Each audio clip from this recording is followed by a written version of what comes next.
Hello friends, मैं हूं रौनक। आप देख रहे हैं रौनक और मैं यूट्यूब चैनल। जैसा कि मैं इस वीडियो में आपको बताने वाला हूं कि एटॉमिक स्ट्रक्चर का फुल रिवीजन वन शॉट कराने वाला हूं।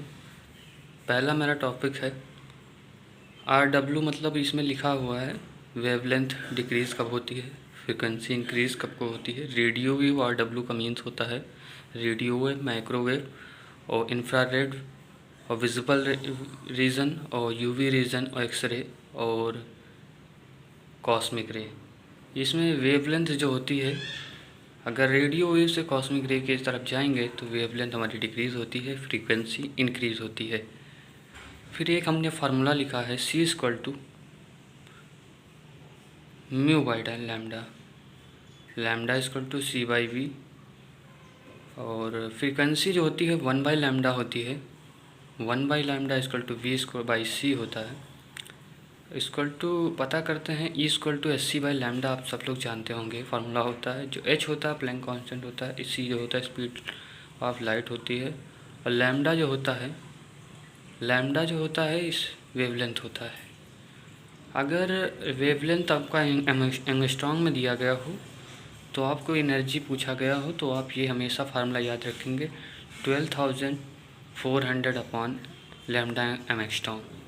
Total amount of energy transmitted कितनी होती है, E=NH mu. NH equal to mu को क्या होता है, C/λ होता है। ये आपको याद रखना है। फिर आते हैं बोहर एटॉमिक मॉडल पे। बोहर एटॉमिक मॉडल में कई बार क्वेश्चन पूछा जा चुका है कि आप ये फार्मूले याद रखेंगे। रेडियस जो होती है R=0.529 इंटू n² होता है, यानी R directly proportional to n² होता है। और वेलोसिटी जो होती है V=2.18 इंटू 10⁻6 Z/n। और वेलोसिटी जो होती है डायरेक्टली प्रोपोर्शनल होती है Z/n की। एनर्जी जो होती है पोटेंशियल एनर्जी पर टोटल एनर्जी का कॉम्बिनेशन होके एक फार्मूला बनता है -13.6 into Z² upon n² electron volt पर एटम। और टोटल एनर्जी का फार्मूला एक लिखा हुआ है, टोटल एनर्जी के -k ZE²/2R। और पोटेंशियल एनर्जी का फार्मूला होता है -k ZE²/R। और काइनेटिक एनर्जी का फार्मूला होता है k ZE²/2R।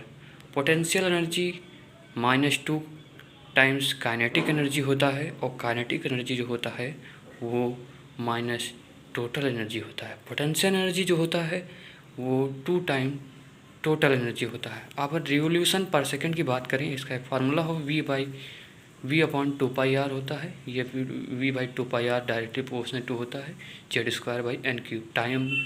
Time for 1 revolution की बात करें तो 2πr/2 होता है। इसका डायरेक्टली प्रोपोर्शनल होता है n³/z²। हम बात करते हैं, इधर आते हैं, टॉपिक हमारा है energy difference between N1 and N2। Energy दो वेवलेंथ के बीच की अगर एनर्जी हमें निकालनी है तो कैसे निकालेंगे, तो delta energy equal to delta E equal to energy 2 minus energy 1 की। और बात करते हैं 13.6 Z²/1/n1 का स्क्वायर माइनस n2 का स्क्वायर इलेक्ट्रॉन वोल्ट पर एटम इक्वल टू ये होता है ionization energy into 1/n² minus 1/n2² होता है। बात करते हैं ionisation of a single electron species की।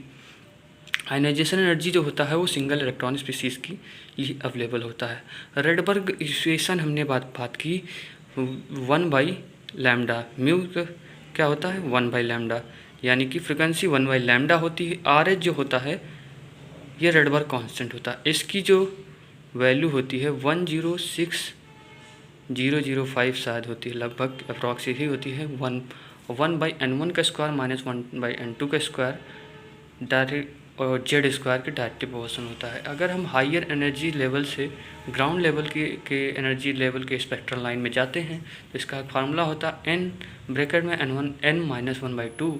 अगर हायर एनर्जी n2 है तो लोअर एनर्जी n1 है, तो नंबर ऑफ स्पेक्ट्रल लाइन क्या होगी, तो इसका एक फार्मूला होता है n2/n1 + 1 ब्रैकेट में n2 - n1/2।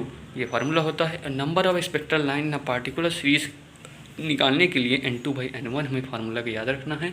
अगर लैम्डा हमारा लैम्डा इक्वल टू h/mv होता है, यानी कि लैम्डा जो होता है h/p होता है, p जो होता है मोमेंटम होता है, p जो इक्वल टू mv होता है। अगर हम नोड्स की बात करते हैं, नोड्स का टोटल नोड का फार्मूला होता है n/1 होता है, रेडियल नोड का होता है n/l-1, एंगुलर नोड का फार्मूला l होता है। अगर हम हिजनबर्ग अनसर्टेनिटी प्रिंसिपल की बात करें तो delta x dot delta v greater than h/4πm।